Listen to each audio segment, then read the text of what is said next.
Portion में जो चीज़ study की थी वो ये की थी कि अगर आपके पास यूवी विजिबल स्पेक्ट्रोफोटोमीटर हो तो आप उसको यूज़ कर सकते हो फॉर क्वालिटेटिव एनालिसिस। और क्वालिटेटिव एनालिसिस में आपने ये चीज़ देखी थी कि बेसिकली हर एटम में एनर्जी लेवल्स फिक्स होते हैं। उसमें किस तरह के एनर्जी लेवल्स होंगे ये डिपेंड करेगा कि उसकी केमिकल कंपोजिशन क्या है, उसमें कौन सा बॉन्ड प्रेजेंट है। और चूंकि हर एनर्जी लेवल आपके पास फिक्स्ड है तो इसका मतलब आपके पास जो लास्ट एनर्जी लेवल्स हैं या हाईएस्ट ऑक्यूपाइड मॉलिक्यूलर ऑर्बिटल जो है उसकी वैल्यू भी फिक्स्ड होगी, और जो आपके पास लोएस्ट अनऑक्यूपाइड मॉलिक्यूलर ऑर्बिटल है उसकी वैल्यू भी फिक्स्ड होगी। आप क्या प्रोसेस करवा रहे हो स्पेक्ट्रोस्कोपी में, आप यहाँ पे एक पर्टिकुलर अमाउंट ऑफ लाइट को फॉल करवा रहे हो और उस पर्टिकुलर अमाउंट ऑफ लाइट की एक पर्टिकुलर एनर्जी है जो कि वो इस इलेक्ट्रॉन को ट्रांसफर करेगा। एज अ रिजल्ट आपके पास जो भी एटम या मॉलिक्यूल है वो उसको उस एनर्जी को एब्जॉर्ब करेगा और इलेक्ट्रॉन होमो से ल्यूमो में शिफ्ट हो जाएगा। एज अ रिजल्ट आपके पास यहाँ पे ट्रांजिशन होगी। ये इलेक्ट्रॉनिक ट्रांजिशन है क्योंकि यहाँ पे एक इलेक्ट्रॉन जो है वो ग्राउंड लेवल से एक्साइटेड स्टेट में जा रहा है। यही वजह है कि आप इसको इलेक्ट्रॉनिक स्पेक्ट्रोस्कोपी भी कहते हो। और दूसरी थिंग जो आप लोगों ने यहाँ पे देखी थी कि चूंकि एनर्जी लेवल की वैल्यू फिक्स्ड है तो आपके पास डेल ई की वैल्यू फिक्स है। इसका मतलब ये कि हर वेवलेंथ जो है वो ट्रांजिशन नहीं करेगी, आपको एक पर्टिकुलर एनर्जी की वेवलेंथ चाहिए और वो वेवलेंथ आप लोगों ने इस फॉर्मूले से रिलेट की थी कि आपके पास अगर एनर्जी की एक फिक्स्ड वैल्यू है तो आपके पास लैम्डा की भी एक फिक्स्ड वैल्यू आनी चाहिए और वो value for UV visible spectrophotometry आपके पास within the UV visible range आनी चाहिए, तभी आप इस एब्जॉर्प्शन स्पेक्ट्रोस्कोपी को परफॉर्म कर सकते हो। क्योंकि यहाँ पे स्पेसिफिक वेवलेंथ एब्जॉर्ब हो रही है तो ये आपके पास हर एटम के लिए फिक्स्ड वेवलेंथ है। हर एटम एक पर्टिकुलर वेवलेंथ की एक ही वैल्यू पे आपके पास एब्जॉर्बेंस को शो करेगा। सो एज अ रिजल्ट अगर आपको कोई भी अननोन सैंपल दिया जाए और आप क्या करोगे, आप सिंपली उसका सोल्यूशन बनाओगे, यूवी विजिबल स्पेक्ट्रोफोटोमीटर रन करोगे, स्पेक्ट्रम लोगे, स्पेक्ट्रम में जो आपके पास मैक्सिमम जहाँ पे वैल्यू आ रही होगी एब्जॉर्बेंस की उस पे जाके वेवलेंथ को स्टडी करोगे कि वेवलेंथ क्या है। जैसे इस एक्सपेरिमेंट में आपके पास 600 नैनोमीटर पे मैक्सिमम एब्जॉर्बेंस आ रही है, तो इसका मतलब यहाँ पे जो करेक्टरिस्टिक वेवलेंथ है वो 600 नैनोमीटर की वेवलेंथ है। और यहाँ से आप लिटरेचर को कंपेयर करोगे, आपके पास लैम्डा मैक्स की वैल्यू आ गई है। अब आप सिंपली जो है लिटरेचर उठाओगे, देखोगे 600 नैनोमीटर पे कौन सा कंपाउंड इस वेवलेंथ शो करता है, किसकी वेवलेंथ या किसकी लैम्डा मैक्सिमम 600 नैनोमीटर है। सो वहाँ से आपको आइडिया हो जाएगा कि आपके सिस्टम में कौन सा कंपाउंड प्रेजेंट है।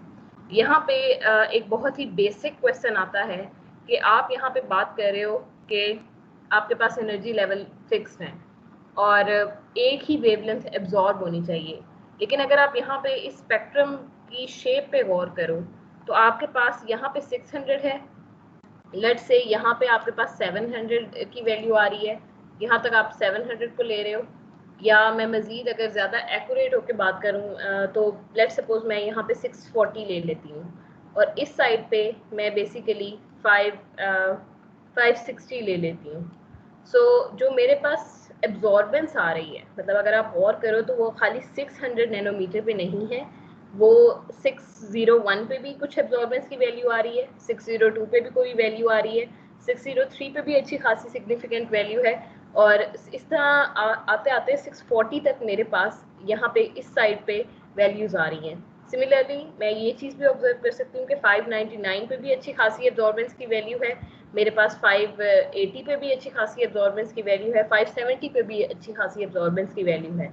तो आप लोगों ने जो अभी तक थ्योरी पढ़ी है उसके अकॉर्डिंग जो ग्राफ बनना चाहिए था वो आपका लाइन स्पेक्ट्रम बनना चाहिए था। आपके पास सिर्फ एक ही वेवलेंथ की लाइट को एब्जॉर्ब होना चाहिए था जो कि कॉरेस्पॉन्ड करती इस एनर्जी लेवल के रिस्पेक्ट से, लेकिन आपके पास जो ग्राफ आ रहा है वो थोड़ा सा ब्रॉडर जो है ग्राफ है, जिसमें एक पर्टिकुलर वेवलेंथ की एब्जॉर्बेंस तो हो रही है लेकिन उसके अलावा कुछ मजीद एब्जॉर्बेंस की वैल्यूज भी आपके पास आ रही हैं, जो इस चीज़ को इंडिकेट कर रहा है कि आपके पास एक वेवलेंथ खाली एब्जॉर्ब नहीं हो रही, आपके पास रेंज ऑफ वेवलेंथ में एब्जॉर्प्शन का प्रोसेस हो रहा है। सो आप लोगों में से कोई बता सकता है कि ऐसा क्यों होता है, अगर पहले पढ़ा हो यूवी विजिबल स्पेक्ट्रोफोटोमेट्री में? आपके पास स्पेक्ट्रोफोटोमीटर में ब्रॉड स्पेक्ट्रम क्यों आता है?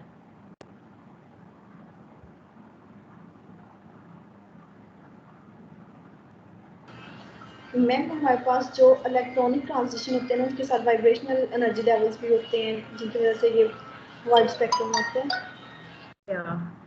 एक तो ये एक्चुअल में ये थ्योरी करेक्ट है, मतलब ये कि एक रीज़न आपके पास इसकी ये है कि आपके पास इलेक्ट्रॉनिक वाइब्रेशंस होते हैं, मतलब इलेक्ट्रॉनिक लेवल हाई लेवल की ट्रांजिशन है, उसके बाद मिडल में ही आपके पास वाइब्रेशनल लेवल्स होते हैं, और इन वाइब्रेशनल लेवल से भी लोअर एनर्जी पे आपके पास जो है रोटेशनल लेवल होते हैं। तो एक थिंग तो आप ये कह सकते हो कि यस, आपके पास नंबर ऑफ, जब आप एक इलेक्ट्रॉनिक ट्रांजिशन की बात कर रहे हो तो उसमें नंबर ऑफ वाइब्रेशनल ट्रांजिशंस भी हो रही हैं, और उसी के रिस्पेक्ट से वहाँ पे रोटेशनल ट्रांजिशन भी हो रही हैं, क्योंकि इलेक्ट्रॉनिक एनर्जी लेवल का मतलब ये है कि ये तीनों ट्रांजिशंस, मतलब vibrational plus rotational plus electronic, ये इलेक्ट्रॉनिक सबसे हाई एनर्जी पे लाया करता है। तो किसी भी सिस्टम में अगर इलेक्ट्रॉनिक ट्रांजिशन हो रही है तो इसका मतलब वहाँ automatically vibrational plus rotational transitions भी एग्जिस्ट कर रही हैं। लेकिन अगर मैं इसको ये कहूँ कि इसका जो ज़्यादा एक्यूरेट आंसर है वो बेसिकली हेजनबर्ग अनसर्टेनिटी प्रिंसिपल है। आपके पास ये एक न्यू फॉर्म यहाँ पे अब आप देखोगे हेजनबर्ग अनसर्टेनिटी प्रिंसिपल की। कभी ये वाली फॉर्म देखी है, delta E dot del t? एक सेकंड में आपको ये वाली फॉर्म दिखा दूं जो फाइनलाइज फॉर्म है। इस फॉर्म को कभी देखा है हेजनबर्ग अनसर्टेनिटी प्रिंसिपल की या नहीं? मैम देखा होगा। देखा हुआ है, देखा होना भी चाहिए। बेसिकली आप लोगों ने, आप लोग 6 सेमेस्टर के स्टूडेंट हो, आप लोगों ने होपफुली मतलब पीछे से ये चीज़ें पढ़ी हुई होंगी। मैं अगर इसको सिर्फ रिवाइज करती जाऊँ फॉर योर इन्फॉर्मेशन, कि आपके पास एक प्रिंसिपल है जिसको आप हेजनबर्ग अनसर्टेनिटी प्रिंसिपल कहते हो। According to Heisenberg uncertainty principle, आप कभी भी कोई दो ऐसी प्रॉपर्टीज जो कॉम्प्लीमेंट्री हो एक दूसरे के, एक दूसरे से को इन्फ्लुएंस करती हो, और एक प्रॉपर्टी उनमें से वेव की हो और दूसरी प्रॉपर्टी उनमें से पार्टिकल की हो, तो आप कभी भी ऐसी दो प्रॉपर्टीज को साइमल्टेनियसली स्टडी नहीं कर सकते। अगर इसको बिल्कुल फंडामेंटल लेवल पे जाके एक्सप्लेन किया जाए तो बेसिकली हेजनबर्ग ने ये कहा था कि हमारे पास एक पार्टिकल के लिए डिफरेंट इक्वेशंस का सेट प्रेजेंट है, एक वेव को जब भी हम स्टडी कर रहे होते हैं वहाँ पे हम डिफरेंट सेट ऑफ जो है इक्वेशंस यूज करते हैं। सो दोनों की प्रॉपर्टीज बहुत ज़्यादा डिफरेंट हैं, पार्टिकल और वेव नेचर जो है वो बहुत डिफरेंट सेक्शंस हैं। आप अगर एक ही सब्सटेंस को, जिसको आप डुअल मैटर कह रहे हो, कि डुअल मैटर का मतलब ये है कि कुछ कंडीशंस में आपके पास जिस सब्सटेंस को आप स्टडी कर रहे हो वो एज अ वेव एक्ट कर रहा है, और कुछ कंडीशंस में आपके पास यही substance as a particle act कर रहा है, या बेसिकली आपके पास कुछ कंडीशंस के अंदर ये दोनों प्रॉपर्टीज आपका मटेरियल शो कर रहा है। तो अगर आपके पास कोई भी ऐसा मटेरियल हो जिसको आप डुअल नेचर मटेरियल कहते हो, तो आप साइमल्टेनियसली उसकी पार्टिकल और वेव नेचर को कलेक्टिवली या साइमल्टेनियसली स्टडी नहीं कर सकते। हाँ, अगर आप उसकी कंडीशंस ऐसी कर दो कि वो पार्टिकल की तरह बिहेव करे तो आप एक प्रॉपर्टी को अच्छे तरीके से स्टडी कर सकते हो। फिर अगर लेट्स सपोज आपने वेव्स की कोई प्रॉपर्टी स्टडी करनी है तो आपको उसकी वेव नेचर वाली कंडीशंस देनी पड़ेंगी, आपको उसको एज अ वेव कंसिडर करना पड़ेगा, तभी आपके पास एक्यूरेट आंसर आएगा। So according to D Broglie, आप लोगों ने ये क्वेश्चन देखी होगी, डी ब्रॉगले ने ये क्वेश्चन दी थी कि आपके पास कोई भी चीज़ जिसकी वेवलेंथ होती है, मतलब यहाँ पे वेव की बात हो रही है, आपके पास जो भी वेव है वो हमेशा एक पर्टिकुलर मोमेंटम के साथ मूव कर रही है। मतलब यहाँ पे ये जो लैम्डा है ये बेसिकली वेव नेचर को शो कर रहा है, और यहाँ पे जो डी ब्रॉगले ने बेसिकली ये कहा था कि कोई भी चीज़ जो कि आपके पास एज अ वेव एक्ट कर रही है उसका एक पर्टिकुलर मोमेंटम होगा। तो यहाँ पे जो हेजनबर्ग अनसर्टेनिटी प्रिंसिपल में हम मोमेंटम की बात करते हैं, वो बेसिकली एक वेव प्रॉपर्टी की तरह हम उसको ट्रीट कर रहे होते हैं। दूसरी प्रॉपर्टी जिसको हम स्टडी कर रहे होते हैं वो पार्टिकल की प्रॉपर्टी होती है और उसको हम पोजीशन कहते हैं। आप लोगों को ये चीज़ क्लियर होगी अब तक कि जब भी आप कहते हो कि कोई पार्टिकल है तो इसका मतलब वो एक पर्टिकुलर पोजीशन पे एग्जिस्ट कर रहा है, उसकी एक ही वैल्यू आएगी पोजीशन की। आप एक्स वाई जी कोऑर्डिनेट पे इस पर्टिकुलर पोजीशन को एक्सप्लेन कर सकते हो। इसके निस्बत अगर आप वेव को देखोगे तो वेव में रेंज ऑफ डिस्टेंस आता है, आपके पास पर्टिकुलर नैनोमीटर की रेंज आती है जिसमें आप उसको डिफाइन कर रहे होते हो कि आपकी वेव एक स्पेस में एग्जिस्ट कर रही है। आप यहाँ पे ये नहीं कह सकते कि आपके पास ये वाला पॉइंट भी वेव की पोजीशन को इंडिकेट कर रहा है, ये वाला पॉइंट भी वेव की पोजीशन को इंडिकेट कर रहा है। ओवरऑल आपके पास फुल प्रोबेबिलिटी है कि इस पूरी स्पेस में वेव कहीं पे भी एग्जिस्ट कर रही हो। सो पोजीशन जो है वो पार्टिकल की प्रॉपर्टी है यहाँ पे, और मोमेंटम आपके पास वेव की प्रॉपर्टी है। और इन दो प्रॉपर्टीज को जब आप साइमल्टेनियसली स्टडी करने की कोशिश करते हो तो हेजनबर्ग कहता है कि आप जितनी मर्जी कोशिश कर लो, आप इन दोनों प्रॉपर्टीज को साइमल्टेनियसली जब भी स्टडी करोगे हमेशा एरर आएगा, जिसको उसने अनसर्टेनिटी से रिप्रेजेंट किया था। और उसने कहा था कि जो h कट ओवर 2 पाए या h डिवाइडेड बाय 4 पाए आप जो लिखते हो, बेसिकली उतना एरर आपके पास मस्ट आएगा, उससे ज़्यादा एक्यूरेट रिजल्ट आपके पास कभी भी नहीं आ सकता। ये जो h कट ओवर 4 पाए है, बेसिकली ये आपको एरर की वैल्यू दे रहा है कि अगर आप इन दोनों प्रॉपर्टीज को साइमल्टेनियसली स्टडी करोगे तो जो रिजल्ट आपके पास आएगा, ना ही पोजीशन का रिजल्ट आपके पास एक्यूरेट है, मतलब आपको ना ही सही पोजीशन का आइडिया होगा और ना ही आपके पास मोमेंटम का सही रिजल्ट आएगा। इसको यहाँ पे थोड़ा सा ज़्यादा एक्सप्लेन किया गया है। अगर आप कहते हो तो इस डिटेल में जाती हूँ, वैसे मेरा ख्याल है अगर आप लोग ये खुद स्टडी करोगे तो आप लोगों को आइडिया हो जाएगा। इसको पढ़ा दो जो यहाँ पे मेंशन्ड है, या खुद पढ़ लोगे इसको? मैं पढ़ लेंगे। चलो पढ़ लोगे, सही है। सो यहाँ से देख लेना, मतलब यहाँ पे वेव के बारे में बताया गया कि आपके पास जो हैवी ऑब्जेक्ट हैं वो भी वेव जनरेट कर रहे होते हैं, लेकिन उनकी वेव लेंथ इतनी शॉर्टेड रेंज में होती है कि आप जनरली उसको देख नहीं सकते। अकॉर्डिंग टू हेजनबर्ग प्रिंसिपल आपके पास मोमेंटम और इसका जो है वेवलेंथ का इनवर्स रिलेशनशिप है। अगर आप मैस को बहुत ज़्यादा इंक्रीज कर दोगे तो आपके पास वेवलेंथ की वैल्यू बहुत ज़्यादा लो हो जाती है। सो हैवी ऑब्जेक्ट्स में वेवलेंथ प्रोड्यूस जरूर होती है, लेकिन वो इतनी शॉर्ट होती है कि आप उसको जो है नेकेड आई से नहीं देख सकते। लेकिन जब स्मॉलर पार्टिकल्स होते हैं तो वहाँ पे वेवलेंथ की वैल्यू अच्छी खासी लार्ज होती है, क्योंकि आपने यही देखा है कि जितना मोमेंटम की वैल्यू यहाँ पे अगर आप मैस की वैल्यू को स्मॉल करोगे तो ओवरऑल मोमेंटम की वैल्यू स्मॉल होगी, तो वेवलेंथ की वैल्यू इंक्रीज होगी। ये दोनों प्रॉपर्टीज आपस में एक दूसरे के इन्वर्सली प्रोपोर्शनल हैं। सो आपके पास जब एक्चुअल में जब आप स्मॉलर स्केल पे डील कर रहे होते हो, इलेक्ट्रॉन्स या प्रोटॉन के साथ डील कर रहे होते हो, तो वहाँ पे वेवलेंथ की वैल्यू इतनी लार्ज हो जाती है कि वो मेजरेबल होती है। ये वाली जो बेसिकली हर ऑब्जेक्ट वेलोसिटी शो कर रहा होता है, ये वेवलेंथ शो कर रहा होता है, लेकिन कुछ वेवलेंथ इतनी शॉर्ट होती हैं कि हमारे पास कोई इंस्ट्रूमेंट नहीं है कि हम उसकी वैल्यू को डिटेक्ट कर सकें। लेकिन ये कि जब हम इलेक्ट्रॉन्स या प्रोटॉन्स के लेवल पे चले जाते हैं, बहुत ज़्यादा स्मॉलर स्केल पे चले जाते हैं, वहाँ पे एटलीस्ट वेवलेंथ इतनी क्वांटिटी में प्रोड्यूस हो रही होती है या उनका स्केल इतना बड़ा हो जाता है कि हम उसको बेसिकली इंस्ट्रूमेंट से स्टडी कर सकते हैं। यही वजह है कि आप इलेक्ट्रॉन्स या प्रोटॉन के लिए वेव नेचर को बहुत ज़्यादा प्रेफर करते हो। अगर आपने इन किसी भी ऑब्जेक्ट में दोनों प्रॉपर्टीज़ को साइमल्टेनियसली स्टडी करना हो तो वहाँ पे वेव पैकेट का कॉन्सेप्ट आता है। वेव पैकेट का कॉन्सेप्ट का मतलब ये है कि आप दोनों की प्रॉपर्टीज ले लो, आप एक ऐसी डोमेन बनाओ जिसमें आधी प्रॉपर्टीज वेव की हो और आधी प्रॉपर्टीज पार्टिकल की हो। जैसे यहाँ पे आपने लेट सपोज पोजीशन की बात की है ना, तो आप लेट सपोज थोड़ी सी फुल वेव में जितनी स्पेस अवेलेबल है उसमें से एक पर्टिकुलर एरिया डिफाइन कर लो जिसको आप वेव पैकेट कहोगे। आपने एक बहुत स्मॉलर एरिया वेव का ले लिया है और इसको आप स्टडी करने लगे हो। सो आपने ओवरऑल स्पेस को भी रिड्यूस करके एक स्मॉलर एरिया में ले आए हो, मतलब आपने उसकी वेवलेंथ को बहुत ज़्यादा शॉर्ट कर दिया, आपने लैम्डा की वैल्यू को बहुत ज़्यादा रिड्यूस कर दिया है ओवरऑल वेव से। और पोजीशन भी आपके पास यहाँ पे मतलब बेसिकली आपने 5 पोजीशंस तक एक वेव को ले आए हो। ओवरऑल जितनी भी स्पेस में पोजीशन अवेलेबल थी, दोनों की प्रॉपर्टीज को अकोमोलेट करने के लिए आप एक न्यू थिंग बनाने जा रहे हो जिसको हम वेव पैकेट का नेम देते हैं। और ये बेसिकली एक क्वांटम ऑब्जेक्ट है जिसमें पार्टिकल और वेव दोनों की बेसिकली प्रॉपर्टीज इन्वॉल्व होती हैं। क्वांटम थोड़ी सी भी पढ़ी है या नहीं?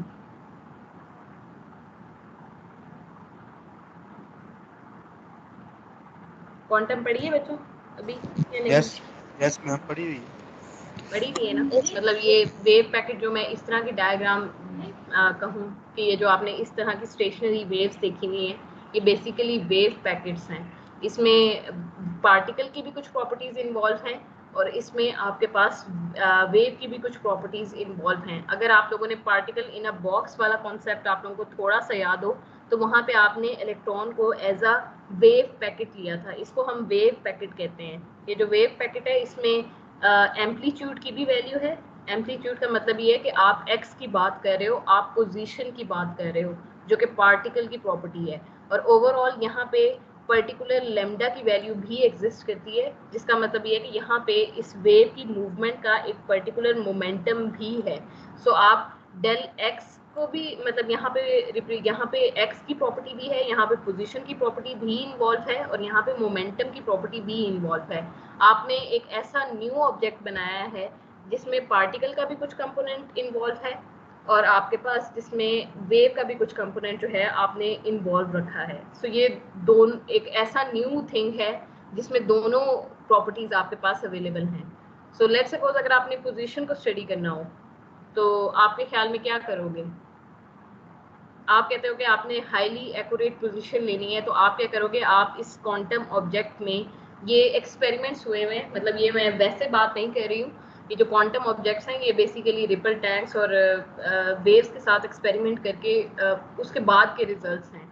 सो आपके पास बेसिकली अगर आपने कभी भी क्वांटम ऑब्जेक्ट की या जो इस तरह की स्टेशनरी वेव्स होती हैं आपके पास, अगर यहाँ पे आपने कभी इसकी पोजीशन को डिफाइन करना हो तो आप क्या करते हो कि आप यहाँ पे नंबर ऑफ वेव्स को इंक्रीज कर देते हो। नंबर ऑफ वेव के इंक्रीज करने से आपके पास इस तरह के रिजल्ट्स आते हैं। ये जो यहाँ पे भी आपके पास इस तरह का रिजल्ट जो आया हुआ है जिसमें नंबर ऑफ वेव्स जो है वो कंबाइन की हुई हैं। फोरियर ट्रांसफॉर्म इंफ्रारेड स्पेक्ट्रोस्कोपी का पढ़ लिया हुआ एनालिटिकल में सेक्शन में या नहीं? वहाँ पे आपके पास इस तरह की वेव्स जनरेट होती हैं। FTIR पढ़ लिया? नहीं पढ़ा अभी? FTIR पढ़ा है, पिछले सेमेस्टर में पढ़ा था, लेकिन थोड़ा सा पढ़ा था उसके बाद। थोड़ा सा पढ़ा था। वहाँ पे इस तरह की शक्ल में कोई देखा है फोरियर ट्रांसफॉर्म इंफ्रारेड स्पेक्ट्रोस्कोपी जिसको बोलते हैं इंटरफेरेंस पैटर्न्स या नहीं? इस तरह से याद तो नहीं है किस तरह से शक्ल देखी नो है। मैम, आई थिंक कोई नहीं देखता।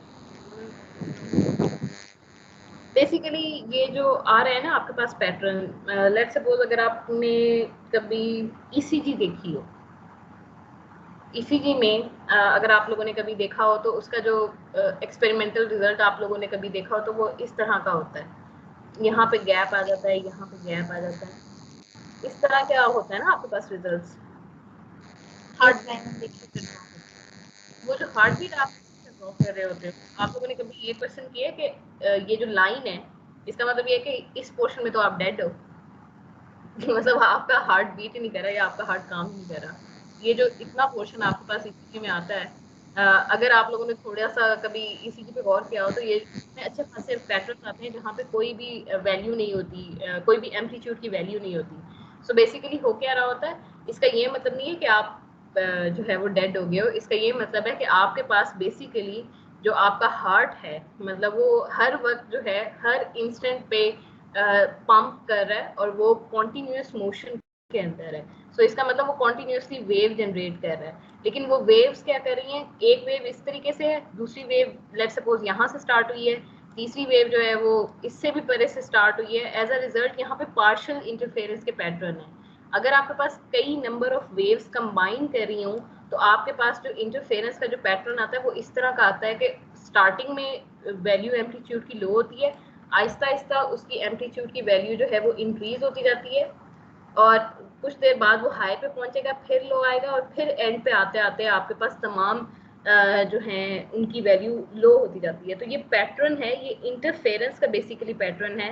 अगर आप लोगों ने कभी वेव्स को स्टडी किया हो तो जो आपके पास ये जो शोर पे भी जो वेव्स आती हैं, मतलब अगर साहिल पे जो वेव्स होती हैं उनका ये स्ट्रक्चर होता है कि नंबर ऑफ वेव्स उसमें प्रोड्यूस हो रही होती हैं, लेकिन जब वो साहिल के पास आके टकराने लगती हैं या कभी जब तो गयानी आई होती है तो वहां पे भी ये पैटर्न होता है कि एक वेव आती है, फिर दरमियान में थोड़ी सी ब्रेक होती है, फिर दोबारा एक वेव आके टकराती है साहिल के साथ। तो ये जो पैटर्न बनता है ये बेसिकली इंटरफेरेंस पैटर्न है। फिजिक्स में हम ये कहते हैं कि आपके पास जितनी भी नंबर ऑफ वेव्स, चाहे यहाँ पे 12 वेव्स हों चाहे 18 वेव्स हों, जब वो कंस्ट्रक्टिवली इंटरफेयर करेंगी और पार्शियल इंटरफेरेंस हो रही होगी, मतलब किसी पोर्शन पे वो कंस्ट्रक्टिव इंटरफेरेंस कर रहा है, किसी पोर्शन पे वो डिस्ट्रक्टिव इंटरफेरेंस कर रहा है, कहीं पे कंप्लीट कंस्ट्रक्टिव या डिस्ट्रक्टिव हो रही है और कहीं पे कंप्लीट इनकम्प्लीट आप या पार्शियल का वर्ड आप यूज करते हो। तो बेसिकली जब भी नंबर ऑफ वेव्स कंबाइन करती हैं तो उनका ओवरऑल जो सिग्नेचर होता है वो इस तरह का सिग्नेचर होता है कि आपके पास मिडल में एम्पलीट्यूड मैक्सिमम होता है, जहाँ पे आपके पास प्रोबेबिलिटी सबसे ज़्यादा है किसी भी पार्टिकल के एग्जिस्ट करने की। मिडल में एम्पलीट्यूड आपके पास मैक्सिमम होता है और जो जो आप उसके एंड्स पे जाते जाते हो, कॉर्नर्स पे जाते जाते हो, वहाँ पे आपके पास जो है इसका एम्पलीट्यूड कम होता जाता है। सो होपफुली ये शेप जो है इसको आप सिर्फ इस वे में अंडरस्टैंड करो, मैं इसकी वेव मैकेनिक्स में नहीं जाऊंगी, लेकिन बेसिकली जो कॉन्सेप्ट है वो ये है कि अगर आपके पास different number of waves combine करेंगी तो वो हमेशा इस तरह का इंटरफेरेंस पैटर्न देती हैं, जिसमें एक्स की वैल्यू जो है मिडल में सबसे ज़्यादा आती है और कॉर्नर्स पे वो वैल्यू कम होती जाती है। आप लोगों ने अगर फोरियर ट्रांसफॉर्म इंफ्रारेड स्पेक्ट्रोस्कोपी को देखा हो, उसके इंस्ट्रूमेंट को देखा हो, तो उसका भी जो स्पेक्ट्रम है वो बेसिकली इस शेप में आता है, जिसको आप बाद में कन्वर्ट करते हो ट्रांसमिशन इनटू वेवलेंथ स्पेक्ट्रम में एक कन्वर्जन लगा के। अगर फोरियर ट्रांसफॉर्म इंफ्रारेड स्पेक्ट्रोस्कोपी पढ़ी है तो मेरा ख्याल है ये चीज़ पता होगी कि जो उसका ओरिजिनल सिग्नल होता है वो बेसिकली फ्रीक्वेंसी की डोमेन में होता है, आपने खुद उसको चेंज करना होता है अपने रिक्वायर्ड वेव नंबर के स्केल में। ये चीज़ अभी पढ़ी है या नहीं पढ़ी? मैम पढ़ा हुआ है। सही। सो बेसिकली ये जो पैटर्न आ रहा है ना आपके पास, ये इंटरफेरेंस के पैटर्न्स हैं, वेव के इंटरफेरेंस के पैटर्न है। तो आपने अगर कभी भी वेव्स में पोजीशन को डायरेक्टली आइडेंटिफाई करना हो, क्योंकि अब आपके पास ऑब्जेक्ट ऐसा है जिसमें वेव की भी प्रॉपर्टीज हैं और उसमें पार्टिकल की भी प्रॉपर्टीज हैं। सो यहाँ पे अगर आपने इस क्वांटम ऑब्जेक्ट में पोजीशन को स्पेसिफिकली बताना हो कि आपके पास क्या है, तो आपको नंबर ऑफ वेव्स को इंक्रीज करना पड़ेगा ताकि आपके पास जो एम्पलीट्यूड आ रहा है उसकी वैल्यू इतनी स्ट्रॉन्ग आए, आपके पास ये जो मिडल में जो एक्स की वैल्यू आ रही है वो अच्छी खासी स्ट्रॉन्ग आए, और एज अ रिजल्ट आप पिन पॉइंट कर सको कि इस एम्पलीट्यूड की वैल्यू पे आपका वेव जो है वो बेसिकली लाई कर रही है। आपने अगर उसकी पोजीशन को आइडेंटिफाई करना है तो जो काम आपको करना पड़ेगा वो नंबर ऑफ वेव को इंक्रीज करना पड़ेगा क्वांटम ऑब्जेक्ट में। लेकिन अगर उसी के साथ साथ आप जरा गौर करो कि अगर आपने यहाँ पे नंबर ऑफ वेव्स को इंक्रीज कर दिया तो आपके पास हर वेव जो है वो एक पर्टिकुलर लेमडा के साथ मूव कर रही है। इसका मतलब आपके पास हर वेव का एक पर्टिकुलर मोमेंटम जनरेट हो रहा है। तो अगर आप नंबर ऑफ वेव्स को इंक्रीज करते जाते हो तो आपका मोमेंटम जो है वो अनसर्टेन होता जाता है in terms of wave properties. So चूंकि आपने अगर पोजीशन को आइडेंटिफाई करना है तो आपको एक्स की स्ट्रॉन्ग वैल्यू चाहिए, तो आपने यहाँ पे वेव क्वांटम ऑब्जेक्ट में नंबर ऑफ वेव्स को इंक्रीज करना है। लेकिन अगर आपने मोमेंटम की उसका रिजल्ट क्या आएगा, आपको पोजीशन तो बड़ी अच्छी पता चल जाएगी, आपके पास एक्स की एक बड़ी अच्छी वैल्यू आ जाएगी जो आप यहाँ से निकाल लोगे, और लेकिन नुकसान क्या होगा कि आपके पास इतनी ज़्यादा वेव्स हो जाएंगी कि आपके पास जो नंबर ऑफ मोमेंटम की जो प्रोबेबिलिटी है, हर वेव अलग मोमेंटम के साथ ट्रैवल करने की प्रोबेबिलिटी रखती है, तो आपके पास ये जो मोमेंटम का पैरामीटर है ये अनसर्टेन हो जाएगा। सिमिलरली अगर आपने मोमेंटम को स्टडी करना है तो आप क्या करोगे, आप रिड्यूस कर दोगे नंबर ऑफ वेव्स को, आप कोशिश करोगे कि आपके पास मिनिमम नंबर ऑफ वेव हो ताकि आपके पास एक ही वेवलेंथ की वेव आए और आपके पास एक ही मोमेंटम की वैल्यू आए। और आप अगर लेमडा को स्पेसिफाई कर लोगे तो फिर आप डी ब्रोगली इक्वेशन को यूज करते हुए यहाँ पे वैल्यू लिखोगे, एच वैसे ही कांस्टेंट होता है, तो आपके पास मोमेंटम की एक स्पेसिफिक वैल्यू आ जाएगी। सो बेसिकली ये जो काम आप कर रहे होते हो, ये जो पार्टिकल इन अ बॉक्स आप लोगों ने बनाए हुए हैं, जिन 3 डायमेंशनल बॉक्स भी बनाए हुए हैं, particle in a single box भी आप लोगों ने देख लिया होगा क्वांटम में, तो वो सारे के सारे बेसिकली वेव पैकेट्स हैं। आप इलेक्ट्रॉन को as a wave packet treat कर रहे होते हो और उस पर क्वांटम मैकेनिक्स अप्लाई कर रहे होते हो। ये वाला कॉन्सेप्ट क्लियर है कि आपके पास एक वक्त में पोजीशन और मोमेंटम साइमल्टेनियसली स्टडी नहीं की जा सकती। इसकी एक रीज़न ये है कि आपके पास पोजीशन जो है वो यहाँ पे पार्टिकल की प्रॉपर्टी कंसीडर की जा रही है और मोमेंटम जो है आप उसको वेव की प्रॉपर्टी ले रहे हो, और दोनों एक दूसरे को इन्फ्लुएंस करती हैं। अगर आप एक्यूरेटली एक प्रॉपर्टी को मेजर करने जा रहे हो तो आपके पास एक प्रॉपर्टी तो अच्छे तरीके से हो जाएगी लेकिन दूसरी प्रॉपर्टी उतनी ही अनसर्टेन हो जाएगी। सिमिलरली अगर आप यहाँ पे मोमेंटम को स्टडी करने जा रहे हो तो आपके पास मोमेंटम तो आ जाएगा लेकिन आपके पास पोजीशन की जो वैल्यू है वो इतनी लार्ज आ जाएगी जितनी एक वेव स्पेस ऑक्युपाई करती है, और आप पोजीशन को स्पेसिफाई नहीं कर सकते हो कि आपके पास यहाँ पे किस पर्टिकुलर पॉइंट पे जो है वेव एग्जिस्ट कर रही है। आपको फिर लेमडा रेंज का सहारा लेना पड़ेगा उसको एक्सप्लेन करने के लिए। सो ये दोनों प्रॉपर्टीज एक दूसरे पे इंटरडिपेंडेंट है, एक को एक्यूरेटली मेजर करोगे तो दूसरी थिंग ऑटोमेटिकली अनसर्टेन हो जाती है। सो यहाँ पे यही चीज़ जो है वो एक्सप्लेन की गई है कि आप P को अगर एक्यूरेटली डिटरमिन करते हो तो आपके पास अगर एक्यूरेटली डिटरमिन का मतलब ये है कि आप उसकी अनसर्टेनिटी इन मोमेंटम को जीरो कर देते हो। इसका मतलब ये है कि आपने एक सिंगल वेव ली है और उसी का लेमडा लिया है और वहाँ डी ब्रोगली इक्वेशन में प्लेस करके आपने पी की एक एक्यूरेट वैल्यू निकाल ली है। लेकिन अगर आप ये काम करोगे तो इसका मतलब ये है कि पूरी जो वेव है आपके पास जो एक्स की पोजीशन है वो बेसिकली लेमडा में कन्वर्ट होगी है। आपके पास जो आपने स्पेस ली थी फुल, आपके पास यहाँ पे भी अगर आप गौर करो तो एम्पलीट्यूड की एक्स की कुछ ना कुछ वैल्यू ज़रूर है, मतलब यहाँ पे भी एक्स की वैल्यू है, डाउनवर्ड भी एक्स की वैल्यू कुछ ना कुछ एग्जिस्ट कर रही है। तो इस पूरी रेंज में यहाँ से लेकर यहाँ तक जहाँ पे आपके पास एम्पलीट्यूड की कुछ ना कुछ वैल्यू आ रही है, अगर आप यहाँ पे इसकी एक ही वेवलेंथ लेते हो, वेवलेंथ को स्पेसिफिक कर देते हो, तो आपके पास जो एक्स है वो अनसर्टेन हो जाएगा और आपको ये पूरा रीजन जो है इसमें बताना पड़ेगा कि इस पूरे स्पेस के अंदर आपकी वेव एग्जिस्ट कर रही है। सो एक प्रॉपर्टी को स्टडी करोगे तो दूसरी प्रॉपर्टी ऑटोमेटिकली अनसर्टेन हो जाएगी। अगर दोनों को साइमल्टेनियसली स्टडी करोगे तो दोनों अनसर्टेन होंगी और दोनों के रिजल्ट्स कितने एक्यूरेट होंगे, h कट ओवर 2 पाई से ज़्यादा, आप यहाँ पे पाई मिसिंग है, पाई ऐड कर लीजिएगा। सो h कट ओवर 2 पाई से ज़्यादा आपके पास एक्यूरेट रिजल्ट दोनों के नहीं आएंगे।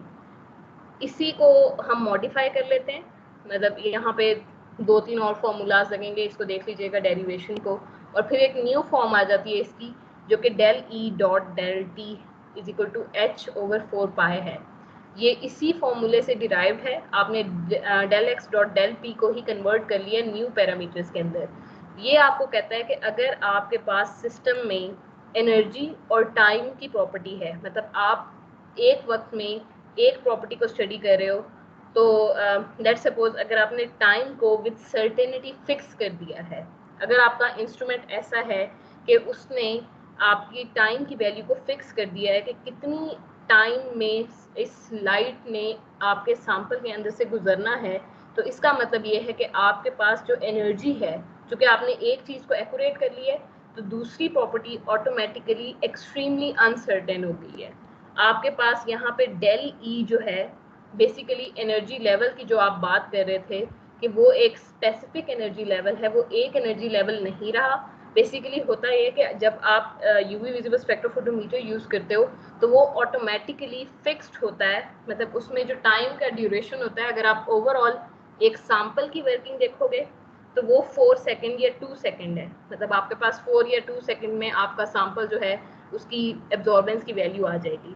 लेकिन जितना टाइम आपके पास उस एक लाइट की बीम ने आपके पास ये जो क्यूबिट है उसके अंदर से गुजरना है, वो टाइम उसका फिक्स्ड है, और वो time del t is equal to 10 exponential negative 15 second है।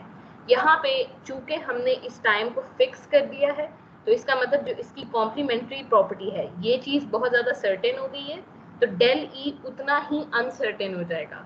सो उसका रिजल्ट क्या होता है कि आपके सिस्टम में अगर 10 एक्सपोनेंशियल नेगेटिव 15 सेकेंड वो टाइम है जो आपको इलेक्ट्रॉनिक ट्रांजिशन करवाने के लिए रिक्वायर्ड है, तो आपका इंस्ट्रूमेंट इसी तरह डिज़ाइन होता है कि सिर्फ 10 एक्सपोनेंशियल नेगेटिव 15 सेकेंड के लिए आपके सैंपल के अंदर से वो लाइट गुजरती है। ओवरऑल वो बहुत ज़्यादा आप लोग देखोगे कि ओवरऑल अगर स्पेक्ट्रोफोटोमीटर को आप देखो तो यहाँ से लाइट चलना स्टार्ट होती है और यहाँ से लेकर यहाँ तक चलती है, लेकिन यहाँ पे ये जो सेल वाला पोर्शन है इसमें ये सिर्फ 10 एक्सपोनेंशियल नेगेटिव 15 सेकेंड जो है वो क्रॉस करेगी, इससे ज़्यादा लाइट जो है आपके पास सैंपल में क्रॉस नहीं करेगी।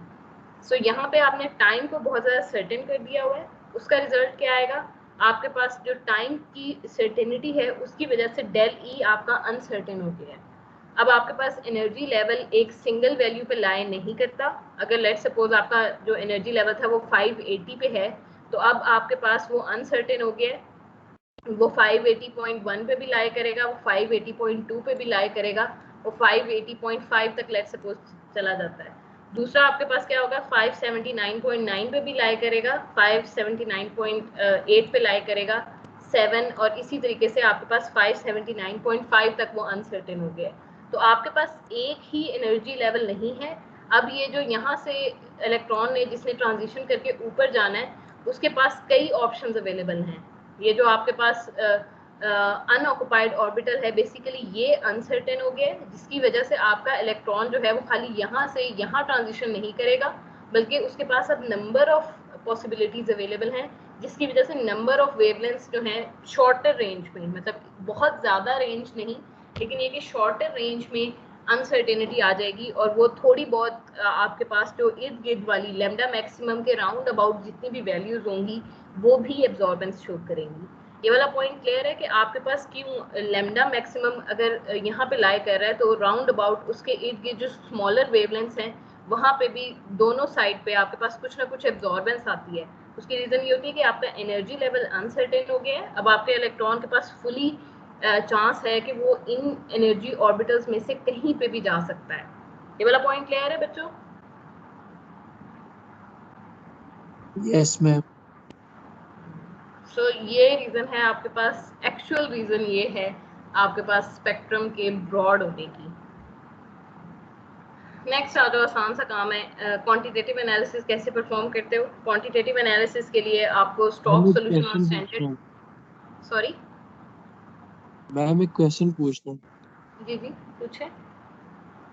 मैम हम पोजीशन तो अगर इलेक्ट्रॉन जो है वो अपने ऑर्बिटल में मूव करता है, पोजीशन तो हम वैसे भी मेजर नहीं कर सकते। अगर हम फॉर एग्जांपल एक जो मोमेंटम है उसको कर दें, फिक्स भी कर दें, या एक को अगर हम खाली पोजीशन ही फाइंड करना चाहें तो ये तो हम कैसे कर सकते हैं? इलेक्ट्रॉन तो हमेशा मूवमेंट करता रहता है ना। पोजीशन तो नहीं मेजर कर सकते ना, यही बात उसने की है ना, जब नहीं, आप आप मूव ये कह करवा रहे रहे हो हैं कि किसी चीज को। एक को हम जो है वो बेसिकली हेजनबर्ग ने यही दोनों कहा को है ना सेम कि टाइम पे अगर मेजर। आपको उसकी पोजीशन को आइडेंटिफाई करना है विद सर्टेनिटी, मतलब एक्यूरेटली, एक ये कि आप प्रोबेबिलिटी बता दो। प्रोबेबिलिटी का मतलब ये जो आप लोग SPDF ड्रॉ करते हो। चांसेस आपके मैम, पास यस। एक इलेक्ट्रॉन है, एक वक्त में वो जो ये जो डम्बल शेप है ना, मतलब ये जो डम्बल जी शेप आपने ड्रॉ की हुई है, एक वक्त में वो यहाँ एग्जिस्ट कर रहा है, लेकिन बाकी ये जो सारी स्पेस है ना ये उसकी प्रोबेबिलिटी है कि आपके पास ये एक इलेक्ट्रॉन है, एक वक्त में ये यहाँ एग्जिस्ट कर रहा है, लेकिन इसके पास एक पर्टिकुलर डेंसिटी अवेलेबल है। हो सकता है अगले इंस्टेंट में ये यहाँ हो सकता है अगले इंस्टेंट में ये यहाँ हो सकता है अगले इंस्टेंट में ये यहाँ हो, अगले इंस्टेंट में ये यहाँ हो। ये आप पार्टिकल इन अ ठीक बॉक्स से कैलकुलेट करते हो कि आपके ठीक। पास एक पार्टिकल एक वक्त में जो स्पेस अवेलेबल है, आप लोगों ने L कैलकुलेट किया था कि जो उस बॉक्स की जो लेंथ है उस लेंथ के अंदर आपका पार्टिकल एक वक्त में कहीं पे भी एग्जिस्ट कर सकता है। सो इट डजंट ये मीन कि एट द सेम टाइम आपके पास इलेक्ट्रॉन हर जगह एग्जिस्ट कर रहा होता है। ये सिर्फ और सिर्फ प्रोबेबिलिटी डेंसिटीज हैं। ये आपको ये बताती हैं कि प्रोबेबिलिटी है, आप कभी भी एक्यूरेटली नहीं बता सकते। हो सकता है जब आपने मेजर किया था तो वो यहाँ पे हो, लेकिन अब वो मूव करके यहाँ पे आ गया हो। तो बजाय ये कि आप एक्यूरेट रिजल्ट्स जो कि आपके पास आ ही नहीं सकते क्योंकि एक चीज कॉन्टिन्यूसली मूव कर रही है, तो आपने उसके इन एक्यूरेट रिजल्ट्स को डिफाइन करने के लिए एक डेंसिटी का फंक्शन दे दिया हुआ है। यही वजह है ना कि आप साए कहते हो कि साए वेव, सिंपल वेव से हमें कोई फायदा नहीं है, इसका हमें कोई फायदा नहीं है, हमें साए स्क्वायर चाहिए। हमें ये वाला पैरामीटर चाहिए जो कि ये हमें बता सके कि ओवरऑल स्पेस में कहाँ कहाँ ये वेव एग्जिस्ट कर सकती है। सो ये जो साइज स्केल इतना सिग्निफिकेंट है ना क्वांटम में, और ये वेव फंक्शन को हम ऐसे इग्नोर करते हैं कि भाई ये तो कुछ है ही नहीं। बेसिकली उसकी रीजन ही ये है कि अगर आप खाली एक वेव को लेके डील करो तो आपके पास कोई ऐसी प्रॉपर्टी आप मेजर ही नहीं कर सकते। आपको हमेशा साइज स्क्वायर चाहिए, आपको डेंसिटी चाहिए जिससे आप वेव और पार्टिकल की प्रॉपर्टीज को एक्सप्लेन कर सको। ये वाला पॉइंट क्लियर है? यस मैम, समझ आ गया, थैंक यू।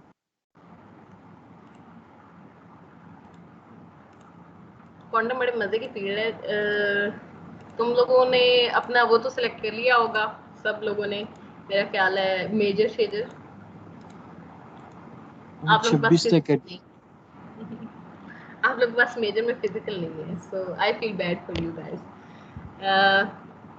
नेक्स्ट आपके पास जो है इसी इंस्ट्रूमेंट को यूज करते हुए क्वांटिटेटिव एनालिसिस अगर आप कैसे परफॉर्म करो, तो आप लोगों ने पीछे बीयर्ड-लैम्बर्ट लॉ पढ़ा है। आपके पास अगर इस तरह का एक ग्राफ आ जाए, जो आपने यहाँ पे इसका क्वालिटेटिव एनालिसिस का ग्राफ देखा था जिसमें ये वाला ग्राफ है आपके पास। सो अगर आपके पास ये जो लैम्डा मैक्सिमम की वैल्यू अगर आ जाती है तो आप इसी लैम्डा मैक्सिमम से इसकी एब्जॉर्बेंस की वैल्यू को कैलकुलेट कर सकते हो। अगर आप यहाँ से एब्जॉर्बेंस की वैल्यू ले लो और इस बीयर्ड-लैम्बर्ट लॉ में प्लेस करो तो आपके पास डायरेक्टली जो है वो कंसंट्रेशन की वैल्यू आ जाती है। Yes ma'am. जैसा यहाँ पे आप यहाँ पे एब्जॉर्बेंस की वैल्यू को प्लेस करोगे, ये कांस्टेंट है, पाथ लेंथ b कांस्टेंट है, आपके पास परमिटिविटी कांस्टेंट b जो है वो हर कंपाउंड के लिए स्पेसिफिक होता है। सो आपके पास डायरेक्टली कंसंट्रेशन की वैल्यू आ जाएगी। लेकिन जनरली जब भी हम वर्क कर रहे होते हैं हम प्रेफर करते हैं कि हम कैलिब्रेशन कर्व मेथड को यूज़ करें। उसकी रीज़न ये होती है कि आपको नहीं पता कि जो कंपाउंड आपने डिटेक्ट किया है, मतलब आपने यहाँ पे डिटेक्ट तो कर लिया उसका लैम्डा मैक्सिमम से, आपने क्वालिटेटिव एनालिसिस परफॉर्म किया, आपके पास लैम्डा मैक्सिमम की वैल्यू आ गई, आपने कहा कि भाई ठीक है ये वाला कंपाउंड अगर KMnO4 है, आपको ये इंफॉर्मेशन नहीं है कि क्या जो KMnO4 है क्या वो बियर्ड लैम्बर्ट लॉ को फॉलो करता है या नहीं करता। तो इसको दूर करने के लिए आप एक प्रॉपर वे में चलते हो और पहले ये चीज़ प्रूव करते हो कि जो आपने कंपाउंड लिया है, मतलब आप उस पर बियर्ड लैम्बर्ट लॉ तभी लगाओगे ना जब आपको पता होगा कि ये कंपाउंड जो है वो फॉलो कर रहा है उस बियर्ड लैम्बर्ट लॉ को। अगर तो वो फॉलो ही नहीं कर रहा तो ये जो फॉर्मूला आप यूज़ कर रहे हो बेसिकली आपका ये फॉर्मूला वहाँ उस कंपाउंड के लिए यूज़ नहीं होगा जो बियर्ड लैम्बर्ट लॉ को फॉलो नहीं करते। तो आपने ये कंफर्मेशन पहले लेनी है कि क्या जो आपने कंपाउंड आइडेंटिफाई किया है क्या वो बियर्ड लैम्बर्ट लॉ को फॉलो कर रहा है या नहीं कर रहा। सो इसको हम यहाँ से स्टार्ट करेंगे। बेसिकली कैलिब्रेशन कर्व मेथड में जो फर्स्ट थिंग आती है वो स्टॉक सॉल्यूशन आता है और दूसरा स्टैंडर्ड सॉल्यूशन आता है। स्टॉक सॉल्यूशन क्या होता है?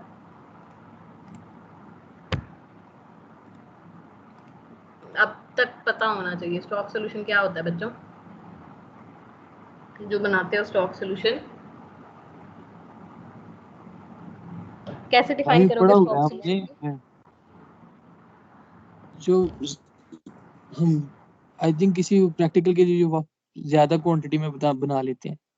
बिल्कुल, आप लोग हमेशा जब भी कोई एक्सपेरिमेंट परफॉर्म कर रहे होते हो, लेट्स सपोज आपको कहा जाए आप एक रफ पे कोई भी एक्सपेरिमेंट परफॉर्म करो, आप एक रफ एस्टिमेट देते हो, मतलब एक चीज़ सोचते हो कि आपके पास ये जो कंपाउंड आप जिसका सोल्यूशन बनाने जा रहे हो, आपको पूरे एक्सपेरिमेंट में इसकी कितनी कंसंट्रेशन रिक्वायर्ड होगी। लेट्स सपोज जो एक्सपेरिमेंट आपने परफॉर्म करना है वो किसी इम्प्योरिटी की डिटेक्शन है, इसका मतलब आपकी इम्प्योरिटी बहुत लो क्वांटिटी में होती है, तो आप क्या करोगे, लेट्स सपोज मरकरी वाली है, मरकरी की आपको कहा गया कि आप लैम्डा मैक्सिमम, आपके पास लैम्डा मैक्सिमम मरकरी की आई है, तो आप ये चीज़ सोचोगे कि भाई मरकरी इम्प्योरिटी है, उसकी तो वैल्यू बहुत ज़्यादा लो होती है, तो मैं अगर ppm में मतलब नॉर्मली जो लिटरेचर सर्वे आपको बताता है कि पार्ट्स पर बिलियन में इम्प्योरिटी की फॉर्म में मरकरी प्रेजेंट होता है, तो आप क्या करोगे कि ठीक है भाई पार्ट्स पर बिलियन हो सकता है, तो मैं क्या करता हूँ मैं मैक्सिमम ले लेता हूँ, कोई भी सोल्यूशन जो है मैं पार्ट्स पर मिलियन में या ppm में बना लेता हूँ, मैं ppm का एक सोल्यूशन बना लेता हूँ ताकि अगर ppb की जितनी भी वैल्यूज़ हैं वो उसमें कवर हो जाएं। तो आप लोगों ने खुद रफ एस्टिमेट लगाना होता है और एक मैक्सिमम वैल्यू का सोल्यूशन बनाना होता है, और इसका फ़ायदा क्या होता है कि ये इस सॉल्यूशन के थ्रू आप मज़ीद स्टैंडर्ड सॉल्यूशन बना सकते हो। आपको लेट्स सपोज अगर यहाँ पे इसको मैं ज़्यादा एक्यूरेटली डिफाइन करूँ कि आपको पता चल गया कि भाई आपका जो एनालाइट है वो इम्प्योरिटी है, तो आप क्या करोगे, आप मैक्सिमम 100 ppm का सोल्यूशन बना लोगे। इस स्टॉक सोल्यूशन का फ़ायदा है कि ये आपके पास बेसिकली कंपाउंड का ज़ख़ीरा है। आपने अगले एक्सपेरिमेंट्स के लिए, मतलब आपको जो मेजर चीज़ रिक्वायर्ड है वो बेसिकली स्टैंडर्ड सॉल्यूशन रिक्वायर्ड होते हैं, और उनको बनाने के लिए आप स्टॉक सॉल्यूशन पहले प्रिपेयर करते हो।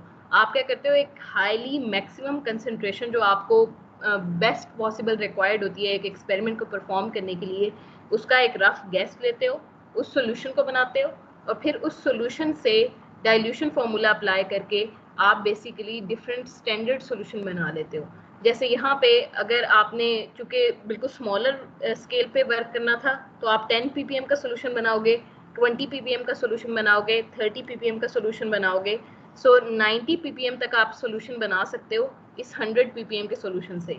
या अगर मैं ज़्यादा एक्यूरेट होकर बात करूँ तो 100 ppm आपके पास मैक्सिमम कंसंट्रेशन है, इससे लोअर जितनी भी कंसंट्रेशंस हैं, चाहे वो 99 ppm हो, चाहे वो 98 ppm हो, चाहे वो 1 ppm हो, चाहे वो 2 ppm हो, वो सारी कंसंट्रेशंस आप इसके थ्रू बना सकते हो। स्टॉक सॉल्यूशन एक ऐसा सॉल्यूशन होता है जिसकी मोलैरिटी आपको नोन होती है, लेकिन ये इसके साथ यहाँ पे स्टैंडर्ड कंडीशन भी एक स्टैंडर्ड सॉल्यूशन भी एक ऐसा सॉल्यूशन होता है जिसकी मोलैरिटी या जिसकी कंसंट्रेशन आपको प्रिसाइजली नोन होती है। लेकिन स्टॉक और स्टैंडर्ड में बेसिक डिफरेंस ये है कि स्टॉक सॉल्यूशन आपके पास मैक्सिमम कंसंट्रेशन वाला सॉल्यूशन होता है एक फुल ऑन एक्सपेरिमेंट पे। सो यहाँ पे जो स्टैंडर्ड सोल्यूशन है वहाँ पे मैक्सिमम वाली कंडीशन नहीं है, वहाँ पे सिर्फ ये कंडीशन है कि आपको मोलैरिटी नोन होनी चाहिए। लेकिन जब आप स्टॉक सोल्यूशन की बात कर रहे हो वहाँ पे ये चीज़ फिक्स्ड है कि आपके पास जो सोल्यूशन होना चाहिए उसकी मैक्सिमम कंसंट्रेशन होनी चाहिए सिस्टम में, और उसी पे आप इस स्टॉक सोल्यूशन पे बेसिकली आप डाइल्यूशन फार्मूला अप्लाई करते हो, और जितना भी आपको कंसंट्रेशन का सोल्यूशन चाहिए होता है वो इस स्टॉक सोल्यूशन से प्रिपेयर कर लेते हो। स्टॉक और स्टैंडर्ड का फर्क क्लियर है? Yes ma'am. सही। फॉर्मूला जो है इसका वो C1V1 is equal to C2V2 है। आपको पता है कि कंसंट्रेशन और वॉल्यूम इंटरडिपेंडेंट प्रॉपर्टीज हैं। अगर आपने यहाँ पे गौर करो तो लेट्स सपोज जो चीज़ आपको पता होनी चाहिए जिसको हम गिवन से रिप्रेजेंट करते हैं, मेरा ख्याल है लास्ट टाइम आप लोगों की क्लास को इसी चीज़ में थोड़ी सी कंफ्यूजन हुई थी। आप लोगों के साथ कभी ये डिस्कस हुआ है पहले या नहीं? मैथ्स वगैरह में करवाया है। मतलब आप लोगों की क्लास को मेरे ख्याल लास्ट टाइम डाइल्यूशन फार्मूला में थोड़ी सी कंफ्यूजन हुई थी। बेसिकली गिवन और रिक्वायर्ड में आप लोग कंफ्यूज थे, इसीलिए मैंने ये वाला यहाँ पे ऐड अप किया था कि लेट सपोज जो काम आप करने जा रहे हो वो 10 ppm का सोल्यूशन बनाना चाह रहे हो। 10 ppm का सोल्यूशन आप बनाना चाह रहे हो एक मेजरिंग फ्लास्क में, मतलब जितना वॉल्यूम आपको रिक्वायर्ड है या जितना आपने खुद यूज करना है एक्सपेरिमेंट में, लेट सपोज वो 50 ml है। सो यहाँ से ये थिंग आपको गिवन है, ये आपका खुद से गेस है। आपने सोचा कि भाई 100 ppm आपके पास स्टॉक सोल्यूशन है, उससे मैं स्मॉलेस्ट सोल्यूशन या स्मॉलेस्ट कंसंट्रेशन जो जिस पे मैं सोचता हूँ कि भाई एप्लीकेबल है बियर्ड-लैम्बर्ट लॉ, तो आप क्या करोगे कि उस सोल्यूशन को लोगे। आपने कंसंट्रेशन को आइडेंटिफाई कर लिया कि मैं 10 ppm का सोल्यूशन बनाने जा रहा हूँ। फिर दूसरी चीज़ आपने आइडेंटिफाई की कि आपको कितना वॉल्यूम रिक्वायर्ड है, तो आप अपनी ईज के अकॉर्डिंग जितना वॉल्यूम आपको, बेसिकली अगर गौर करो तो यहाँ पे 50 ml बहुत ज़्यादा है, नॉर्मली हम 10 ml यूज़ करते हैं, लेकिन जस्ट फॉर कैलकुलेशन के पर्पजेस के लिए मैंने 50 ml सेलेक्ट किए क्योंकि ये कैलकुलेशन थोड़ी सी ईजी हो जाती है। लेकिन वैसे अगर आप कभी यूवी विजिबल स्पेक्ट्रोफोटोमीटर के साथ वर्क कर रहे होगे, कीप दैट इन माइंड, आपको सिर्फ और सिर्फ 3 ml रिक्वायर्ड है। तो 3 ml जहाँ पे आपको रिक्वायर्ड है वहाँ पे अगर आप 10 ml की फ्लास्क में 10 ppm का सोल्यूशन बना लो तो कोई इशू नहीं है। आपके पास 10 ml का मतलब ये कि आप 3 रीडिंग्स इजीली जो है यहाँ से ले सकते हो। तो जब आप आगे रिसर्च परफॉर्म करोगे वहाँ पे आप जब भी यूवी विजिबल स्पेक्ट्रोफोटोमीटर के साथ वर्क कर रहे होगे आप 10 ml लोगे, और उसकी रीज़न ये होती है कि आपकी क्यूबिट में 3 ml का मैक्सिमम वॉल्यूम आता है। सो आप अगर ज़्यादा से ज़्यादा 3 रीडिंग्स आपने लेनी होती हैं, सो आप इजीली 10 ml में ये काम कर सकते हो। सो लेट्स सपोज यहाँ पे सिर्फ सपोज करें कि फॉर कंसंट्रेशन सेलेक्ट कर लिए 10 ppm, B1 आपने सेलेक्ट कर लिया 50 ml। अब आप ने बनाना किससे है? स्टॉक सोल्यूशन से आपने बनाना है। तो C2 आपके पास 100 ppm आ गया, और आपने क्या चीज़ कैलकुलेट करनी है, आपको वो वॉल्यूम रिक्वायर्ड है जो आप स्टॉक सोल्यूशन में से, जो मतलब अगर स्टॉक सोल्यूशन आपके पास पड़ा है तो इसमें से आप एक्सट्रैक्ट करोगे, जिसकी वजह से मतलब अगर आपने 50 ml का लिया है तो आप यहाँ से आपने V2 की वैल्यू को कैलकुलेट करना है कि मुझे कितना वॉल्यूम स्टॉक सोल्यूशन का रिक्वायर्ड है जो कि मुझे 10 ppm का सोल्यूशन दे इन 50 ml वाटर। सो आप क्या करोगे, आप 50 ml की मेजरिंग फ्लास्क लोगे, उसके अंदर यहाँ से जो वॉल्यूम गिवन होगा, मतलब V2 के फॉर्मूले से आप यहाँ से इसको सॉल्व आउट करोगे, आपके पास आंसर जो आ रहा है वो 5 ml आ रहा है। तो आप 5 ml स्टॉक सोल्यूशन में से एक्सट्रैक्ट करोगे, जितने वॉल्यूम का आपने यहाँ पे सेलेक्ट किया हुआ है कि आपको सोल्यूशन चाहिए उसकी मेजरिंग फ्लास्क लोगे। अगर आपने 50 ml सेलेक्ट किया था तो 50 ml मेजरिंग फ्लास्क लोगे, 10 ml सेलेक्ट किया तो 10 ml वाली मेजरिंग फ्लास्क लोगे। सो यहाँ पे जो वॉल्यूम आपने स्पेसिफाई किया हुआ है वो बेसिकली आपने मेजरिंग फ्लास्क का वॉल्यूम स्पेसिफाई किया हुआ है। 5 ml यहाँ से एक्सट्रैक्ट करके पाइपेट के थ्रू यहाँ पे इंट्रोड्यूस करवाओगे, यहाँ पे जो लाइन होती है वहाँ तक उसको फिल अप करोगे, तो ये जो आपके पास सोल्यूशन आएगा बेसिकली ये 10 ppm का सोल्यूशन होगा इन 50 ml वाटर। क्लियर है ये वाला point with the volume of 50 ml?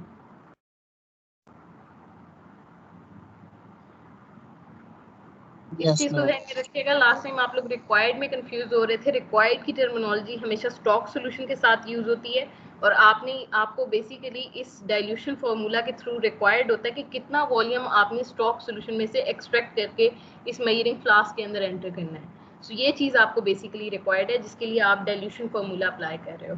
बाकी सारी चीज़ें आपको ऑलरेडी नोन है। सो यही वजह है कि जो रिक्वायर्ड वाली गिवन और रिक्वायर्ड का अगर आप कॉन्सेप्ट देखो तो हम हमेशा जब भी स्टॉक सॉल्यूशन के साथ डील कर रहे होते हैं तो उसके साथ हम रिक्वायर्ड का वर्ड जो है प्रेफर करते हैं कि वहां पे लगाएं। नेक्स्ट थिंग आप क्या करोगे, आप सारे स्टॉक सॉल्यूशंस बना लोगे। आपने 10 ppm का भी स्टॉक सॉल्यूशन बना लिया, 20 का भी बना लिया, 30 का भी बना लिया, 40 का भी बना लिया, 50 का भी बना लिया। एज अ रिजल्ट अब आप इन सब की एब्जॉर्बेंस लोगे। लेट्स सपोज 10 की यहाँ पे आई है, 20 की यहाँ पे आई है, 30 की यहाँ पे आई है, एज सो ऑन। आप सारे डॉट्स लगाओगे, उनको कनेक्ट करके देखोगे कि क्या आपके पास स्ट्रेट लाइन आ रही है या नहीं आ रही। अगर तो आपके पास स्ट्रेट लाइन आ गई तो इसका मतलब ये है कि आपका जो बेसिकली ये जो कंपाउंड है जो आपने डिटेक्ट किया था KMnO4, अगर आपने डिटेक्ट किया था तो बेसिकली KMnO4 आपके पास जो है वो कम्प्लीटली फॉलो कर रहा है कैलिब्रेशन कर्व को। सो जो बियर्ड-लैम्बर्ट लॉ है वो उसको कम्प्लीटली फॉलो कर रहा है। ये इस चीज़ की इंडिकेशन है कि आपके पास एब्जॉर्बेंस जो है वो डायरेक्टली प्रोपोर्शनल है कंसंट्रेशन के। यहाँ से आप कंसंट्रेशन को इंक्रीज कर रहे हो, ऑटोमेटिकली यहाँ पे भी आपके पास जो एब्जॉर्बेंस की वैल्यू है वो इंक्रीज होती जा रही है। So equation of straight line आपके पास आ रही है जो इस चीज़ को इंडिकेट कर रहा है कि आपके पास बियर्ड-लैम्बर्ट लॉ ये वाला कंपाउंड जो है ये फॉलो कर रहा है। सो अब क्या करोगे, अब आपने सिंपली जो एब्जॉर्बेंस की वैल्यू ली थी उसको डिटेक्ट करोगे। अननोन सैंपल मतलब जो आपने स्टार्ट में जो रन किया था एनालिसिस, जिसमें आपने इस तरीके से उसकी वैल्यू निकाली थी कि कौन सी कितनी एब्जॉर्बेंस की वैल्यू आ रही है, यहाँ से ग्राफ से एब्जॉर्बेंस की वैल्यू को निकाला था उसको लोगे, यहाँ पे ग्राफ पर जाओगे। लेट्स सपोज जो वैल्यू एब्जॉर्बेंस की आपने स्टडी की है वो यहाँ पे आ रही है, यहाँ से एक लाइन ड्रॉ करोगे, वहां तक ड्रॉ करोगे जब तक वो इसको टच नहीं करेगा, इस लाइन को इंटरसेक्ट नहीं करेगा। जहाँ पे ये इस लाइन को इंटरसेक्ट करेगा वहां स्टॉप करोगे और वहीं से दोबारा एक टेंजेंट ड्रॉ करोगे और देखोगे कि किस वैल्यू पे आपके पास कंसंट्रेशन पे ये जो ग्राफ है ये इंटरसेक्ट कर रहा है। यहाँ पे लेट्स सपोज 35 पे वो कट कर रहा है, तो आपके पास जो अननोन सैंपल की कंसंट्रेशन है according to your analysis, quantitative analysis, आपने कैलकुलेट कर ली है अननोन सैंपल की वैल्यू को कैलकुलेट कर लिया जो कि यहाँ पे 35 ppm है। यहाँ तक क्लियर है कि आप कैसे इस इंस्ट्रूमेंट को क्वांटिटेटिव एनालिसिस के लिए यूज करते हो। Yes ma'am. चलो अब बाकी मेरा ख्याल ये देख लोगे आप लोग, ये तो बचपन वाली चीजें हैं ना, ये आप लोगों की थ्योरी में भी है। सिंगल बीम में क्या होता है, वहाँ पे सिंपल एक सेल होता है, आपको अलग अलग ब्लैंक और सेल जो सैंपल है उसको रन करना पड़ता है। डबल बीम में आपके पास यहाँ पे स्प्लिटर अप्लाई किया जाता है जहाँ पे बीम स्प्लिट हो जाती है, एक बीम आपके पास रेफरेंस में से गुजरती है, दूसरी आपके सैंपल में से गुजरती है, और आपके पास ये जो स्पेक्ट्रोफोटोमीटर है वो भी इस तरह के स्पेक्ट्रोफोटोमीटर को आप डबल बीम स्पेक्ट्रोफोटोमीटर कहते हो। इस पूरे स्पेक्ट्रोफोटोमीटर में जो मेन इंपॉर्टेंट पार्ट होता है वो मोनोक्रोमेटर होता है। प्रिज्म और ग्रेटिंग को पढ़ा है वहाँ पे या नहीं? इसको मैं इसलिए कवर नहीं करवाऊंगी कि ये आप लोगों ने पढ़ा हुआ है। सो ये वाली थिंग्स जो हैं ये बिल्कुल बच्चों की बेसिक्स वाली थिंग्स हैं। एक तरफ रिफ्रैक्टिव इंडेक्स की एक्सप्लेनेशन है कि रिफ्रैक्टिव इंडेक्स कैसे वर्क करती है, दूसरी तरफ ग्रेटिंग की एक्सप्लेनेशन है। इसको होपफुली खुद कवर करोगे, नहीं कवर हुआ तो फिर ज़रूर मेरे से कुछ पूछ लेना, ये मैं आपको शेयर कर दूंगी, या डॉक्यूमेंट मेरे ख्याल है ऑलरेडी आप लोगों के साथ शेयर्ड है ना? नो है। ओके सही है, ये मुझे रिमाइंड करवाना, मैं ये शेयर कर दूंगी। जो काम आपने करना है वो ये करना है कि आपने सीरियम का क्वांटिटेटिव एनालिसिस परफॉर्म करना है और बेसिकली कंसंट्रेशन ऑफ सीरियम को स्पेक्ट्रोफोटोमेट्रिकली डिटरमिन करना है। सो लेट्स सपोज इसका मतलब ये है कि अगर आपको कंसंट्रेशन को डिटेक्ट करने का कहा जा रहा है तो आपने सिंपली सबसे पहले क्या करना है, आपने स्टॉक सोल्यूशन बनाना है।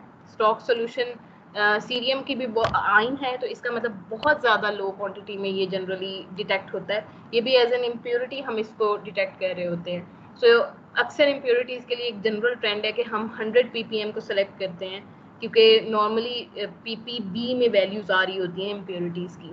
तो आप क्या करोगे, 100 ppm सोल्यूशन का मतलब ये है कि ppm आपके पास मिलीग्राम पर लीटर होता है। सबसे इजी कैलकुलेशन अगर केमिस्ट्री में कोई हैं तो वो ppm के यूनिट की हैं।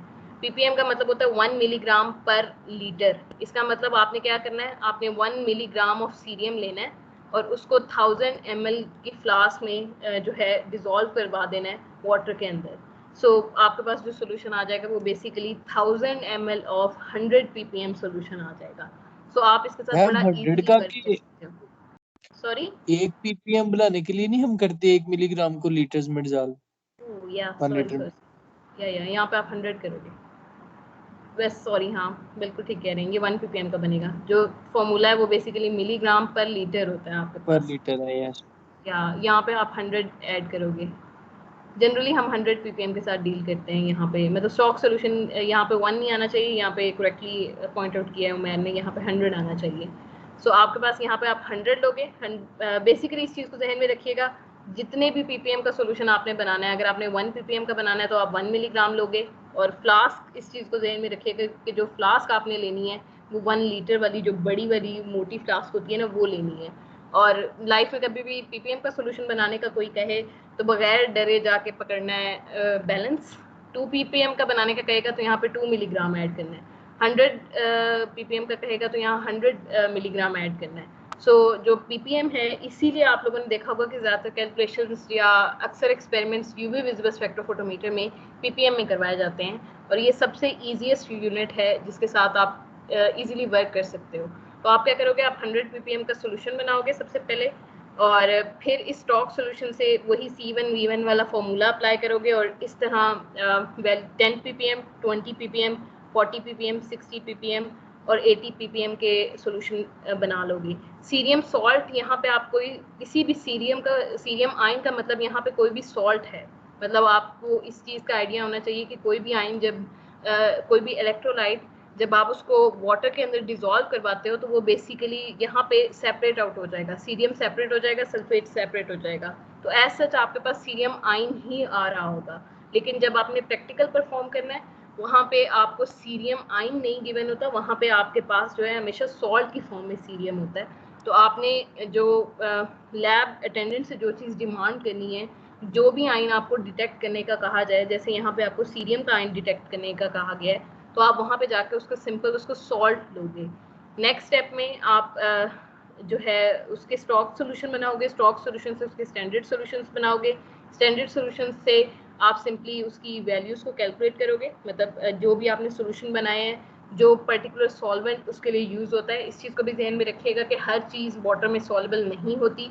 कभी कभार हम उसके लिए कोई और उसकी सॉल्युबिलिटी को इंक्रीज करने के लिए भी कुछ और चीज़ें भी ऐड कर रहे होते हैं। जैसे सीरियम के केस में हमें सल्फेनैलिक एसिड को ऐड करना पड़ता है, और इसके डुअल फ़ायदे होते हैं क्योंकि सीरियम वैसे बहुत लो एब्जॉर्बेंस देता है। जब सल्फेनैलिक एसिड हम ऐड कर देते हैं तो इसकी एब्जॉर्बेंस बहुत ज़्यादा इन्हांस्ड हो जाती है। सो इसके डुअल पर्पसेस होते हैं, ये सॉल्वेंट के तौर पे भी वर्क करता है, और ये as an enhancement of absorbance उसकी वैल्यू को भी, मतलब अगर बहुत लोअर वैल्यू है पार्ट्स पर बिलियन तो आपके पास बहुत लोअर वैल्यू ऑफ एब्जॉर्बेंस आएगी।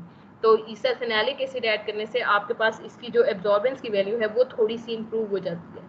सो जनरली हम आपने क्या करना है, आपने क्यूबिट लेनी है, उस क्यूबिट के अंदर आपने 2.5 ml सल्फेनैलिक एसिड डालना है, और 0.5 ml आपने बेसिकली सीरियम का सोल्यूशन, ये जो आपने 10 ppm के सोल्यूशन बनाए हैं, यहाँ से 0.5 ml लोगे, इसको ऐड करोगे इस क्यूबिट के अंदर, इसकी वैल्यू को स्टडी करोगे। सो फर्स्ट स्टेप में जो आपने परफॉर्म करना है वो ये करना है कि आपने सबसे पहले लैम्डा मैक्सिमम निकालनी होती है ना। आप लोगों ने यही चीज़ अभी देखी है ना कि आप सबसे पहले जो परफॉर्म करोगे, जो वर्क है आपका, वो ये है कि आप क्वालिटेटिव एनालिसिस परफॉर्म करो। क्वालिटेटिव एनालिसिस की कंफर्मेशन आप कैसे कर सकते हो कि आपके पास सीरियम ही है, आपने लैम्डा मैक्सिमम को इस्टेब्लिश करना होता है। तो इसमें से कोई भी स्टॉक सोल्यूशन भी ले सकते हो, कोई स्टैंडर्ड सोल्यूशन भी ले सकते हो। ये आंसर जो है, ये लैम्डा मैक्सिमम की जो वैल्यू है, ये तमाम सोल्यूशंस के लिए जो है वो फिक्स्ड आएगी। सो कोई भी सोल्यूशन लो और सिंपली उसकी लैम्डा मैक्सिमम की वैल्यू निकालो। यहाँ पे आपने सिंपल 2.5 ml सल्फेनैलिक एसिड लेना है, 0.5 ml कोई भी सीरियम का जो सोल्यूशन आपने बनाए हुए हैं उस सोल्यूशन को लेके यहाँ पे ऐड करना है। प्रेफर किया जाता है कि आप स्टॉक सोल्यूशन लो क्योंकि वो हाईली कंसनट्रेटेड होता है, उसकी एब्जॉर्बेंस की वैल्यू सबसे ज़्यादा अच्छी आती है। लेकिन अगर लेट्स सपोज आपने स्टॉक सोल्यूशन आपका बहुत ज़्यादा कलर्ड है या थिक है तो फिर प्रेफर किया जाता है कि आप सबसे लोएस्ट वाले की तरफ जाओ। ये डिपेंड करता है कि आपका एनालाइट कौन सा है। कुछ चीज़ें आप लोग आगे जाके जब खुद वर्क करने पे आओगे तो आप ज़्यादा अच्छे तरीके से सीखोगे कि एक फैक्टर होता है कलर का, दूसरा फैक्टर होता है आपके पास डाइल्यूशन का। आपके लिए हाईली कंसनट्रेटेड थिंग भी अच्छी नहीं है क्योंकि कभी कभार हाईली कंसनट्रेटेड थिंग जो है वो डेविएशन करने लग जाती है बियर्ड-लैम्बर्ट लॉ में। सिमिलरली अगर बहुत ज़्यादा कलर्ड सब्सटेंस हो, कंसनट्रेशन इंक्रीज करने से जो प्रॉब्लम आता है वो ये आता है कि आपका अगर कोई कलर्ड सब्सटेंस हो आप उसकी कंसंट्रेशन को इंक्रीज करते हो तो वो इतना ज़्यादा कलर हो जाता है कि जो वेवलेंथ की लाइट आपने एब्जॉर्ब करवानी थी वो बेसिकली सही तरीके से वर्क नहीं कर पाती, या इंटरेक्शन जो आप चाह रहे होते हो एब्जॉर्प्शन वाला वो सही तरीके से कलर की वजह से नहीं हो पाता। तो आप प्रेफर करते हो कि आप ज़्यादातर डाइल्यूट सोल्यूशन की तरफ जाओ। सो डिपेंड करेगा आप कौन सा सोल्यूशन लो, ये डिपेंड करेगा कि आपका एनालाइट कैसा है। अगर आपका कलरलेस एनालाइट है तो वहाँ पे जो है ज़्यादातर प्रेफर किया जाता है कि आप कंसनट्रेटेड स्टॉक सोल्यूशन की तरफ जाओ। सो आप यहाँ पे अगर लेट्स सपोज सीरियम जो है वो ज़्यादातर वैसे कलरलेस ही की रेंज में लाई कर रहा होता है, सो आप इसको 490 अगर आप इसको स्टडी करोगे तो ये 490 नैनोमीटर पे आपको वेवलेंथ देगा। यहाँ से आपने लैम्डा मैक्सिमम की वैल्यू निकाल ली। अब ये आपके पास वो वेवलेंथ है जो कि आपने बियर्ड लैम्बर लॉ में अप्लाई करनी है। इस चीज़ को भी जहन में रखिएगा कि जो आपके पास क्वालिटेटिव एनालिसिस में जो ग्राफ था वो बिटवीन एब्जॉर्बेंस एंड लैम्डा था। आपने एक तरफ वेवलेंथ को वेरी किया था और आपने उसकी एब्जॉर्बेंस स्टडी की थी। यहाँ पे जो क्वांटिटेटिव एनालिसिस जब आप परफॉर्म करते हो तो आपने यहाँ पे कंसंट्रेशन ली हुई है और यहाँ एब्जॉर्बेंस है आपके पास। इसका मतलब बाकी जितने भी फैक्टर्स हैं जिसमें वेवलेंथ भी इंक्लूडिंग है उसको फिक्स होना पड़ेगा। तो आप क्या करोगे, ये लैम्डा मैक्सिमम यहाँ से डिटेक्ट किया आपने, अपने इंस्ट्रूमेंट को फिक्स करोगे कि बजाय ये कि वो तमाम रेंज यूवी विजिबल की इस पे फॉल करवाए, वो 200 से लेकर 800 नैनोमीटर की वेवलेंथ को इस पे फॉल करवाए, आपने यहाँ से जब कलेक्ट कर लिया कि जहाँ पे मैक्सिमम एब्जॉर्बेंस आ रही है वो 490 नैनोमीटर है, तो आप मोनोक्रोमेटर के थ्रू सिर्फ और सिर्फ सिस्टम से सेलेक्ट करोगे कि सिर्फ 490 नैनोमीटर की वेवलेंथ जो है सिर्फ वही आपके सैंपल पे फॉल करे। सो आपने इस लैम्डा मैक्सिमम का फ़ायदा ये होता है कि आपके पास एब्जॉर्बेंस की वैल्यू बहुत अच्छी आती है। तो आपने सबसे पहले ये सिलेक्ट करना है कि आपने क्वांटिटेटिव एनालिसिस के लिए कौन सी वेवलेंथ सिलेक्ट करनी है और वो आपकी लैम्डा मैक्सिमम वाली वेवलेंथ होनी चाहिए। सो आपने पहले क्वालिटेटिव एनालिसिस परफॉर्म किया, उस यहाँ से आपने लैम्डा मैक्सिमम की वैल्यू निकाली, अपने इंस्ट्रूमेंट को सेट किया कि वो 490 की नैनोमीटर वेवलेंथ पे ऑपरेट करे। नेक्स्ट दोबारा से आप क्या करोगे, आपने ये जितने स्टैंडर्ड सॉल्यूशन बनाए हैं इनके इसी तरीके से सॉल्यूशंस बनाओगे, क्यूबिट में सॉल्यूशन बनाओगे, उनकी वैल्यूज़ को स्टडी करोगे, एब्जॉर्बेंस की वैल्यू लोगे, अगर 10 ppm की जो एब्जॉर्बेंस की वैल्यू आ रही होगी वो यहाँ प्लेस करोगे, 20 की यहाँ प्लेस करोगे, 30 की यहाँ प्लेस करोगे, 40 की यहाँ करोगे, ऐसा एक ग्राफ ड्रॉ करोगे, देखोगे कि आपके पास बियर लैम्बर लॉ फॉलो हो रहा है या नहीं हो रहा। सीरियम फॉलो करता है बियर लैम्बर लॉ को, तो आपके पास इसी तरह का ग्राफ आना चाहिए। और फिर आपके पास जो अननोन सैंपल की एब्जॉर्बेंस थी उसके थ्रू आप इसकी कंसंट्रेशन को डिटेक्ट कर लोगे। यहाँ तक आप लोगों ने कुछ पूछना हो तो मैम एक कंफ्यूजन आ गई है। पूछे। मैम आगे ना ये बड़ा सिंपल था, ये M1V1 C1V1 वाला जो फार्मूला है। अभी आपने एक बात की है कि एक होता है हमारे पास गिवन, एक रिक्वायर्ड चीज होती है। आपने क्या है जो स्टॉक सॉल्यूशन है वो आई थिंक रिक्वायर्ड होता है हमारे पास। स्टॉक सॉल्यूशन में से कितना वॉल्यूम आपने एक्सट्रैक्ट करना है वो रिक्वायर्ड होता है। Stock solution as such required नहीं है। आपने वो 10 ppm सॉल्यूशन बनाने के लिए डाइल्यूशन फॉर्मूले का पर्पस ये है कि आप स्टॉक सॉल्यूशन पे डाइल्यूशन अप्लाई करो और उस डाइल्यूशन के रिजल्ट में आपके पास स्मॉलर कंसंट्रेशन के या डाइल्यूटेड मटेरियल 10 ppm जो है 100 ppm के मुकाबले में डाइल्यूटेड मटेरियल है, तो आपके पास स्टॉक सॉल्यूशन से कोई भी डाइल्यूटेड सॉल्यूशन अगर आपने प्रिपेयर करना है तो आप सिंपली डाइल्यूशन फार्मूला अप्लाई करते हो। और डाइल्यूशन फार्मूला के लिए अप्लाई करने के लिए आपको क्या चीज़ रिक्वायर्ड है, आपको वो वॉल्यूम रिक्वायर्ड है जो आपने स्टॉक सॉल्यूशन में से एक्सट्रैक्ट करना है। ठीक है, मतलब भी सही है। मैं इस चीज में कंफ्यूज था कि उसका हमें ये भी पता है कि 100 ppm बनाना है, कंसंट्रेशन भी हमें पता है, और 1000 ml पे बनाना है, उसका वॉल्यूम भी पता है। तो फिर नहीं रिक्वायर्ड क्या नहीं, ये चीज है जो अब गिवन और रिक्वायर्ड का जो कॉन्सेप्ट है ना वो बेसिकली डिपेंड करता है कि आप क्या प्रोसीजर परफॉर्म कर रहे हो। मैं यहाँ पे समझ आ रहा टाइट्रेशंस की बात नहीं कर रही, मतलब अगर आप ठीक गिवन और रिक्वायर्ड टाइट्रेशंस वाले लेके जहन में चल रहे हो तो उसको जरा बैक एंड पे रखो। यहाँ पे यूवी विजिबल स्पेक्ट्रोफोटोमीटर की बात हो रही है और यहाँ जो आपको रिक्वायर्ड है अकॉर्डिंग टू योर प्रोसीजर आपने वो वॉल्यूम की वैल्यू कैलकुलेट करनी है जो आपने स्टॉक सोल्यूशन में से एक्सट्रैक्ट करनी है और उसको मेजरिंग फ्लास्क के अंदर डाल के अपना जो आपके पास 10 ppm का सोल्यूशन है वो किस तरीके से आपने प्रिपेयर करना है। आपको बेसिकली स्टॉक सोल्यूशन का वॉल्यूम रिक्वायर्ड है, उसकी वैल्यू आपने कैलकुलेट करनी है थ्रू दिस फॉर्मूला। ठीक है मैम, समझ आ गई। और बच्चों कोई चीज?